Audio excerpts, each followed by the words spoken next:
Ini makna nyepi dan waktu yang tepat melaksanakan pengerupukan dan sipen. Nyepi secara konseptual itu adalah penyucian Buana Agung dan Buana Alit. Diusahakan terakhir itu dilaksanakan sandi kaon atau sande kale, peralihan waktu antara sore hari dan malam hari. Jadi waktu yang paling tepat untuk melaksanakan upacara budayanya.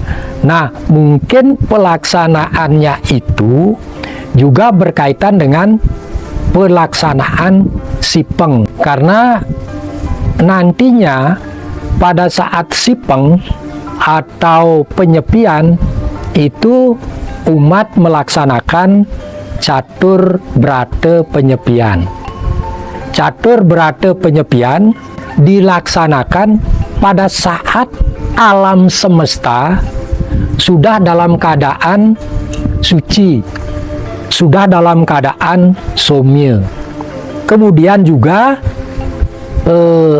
Buana Alit atau diri kita sudah dalam kondisi suci lahir batin, karena pada saat pengerupukan kemarin sudah melaksanakan tirta gocara atau mebiakala.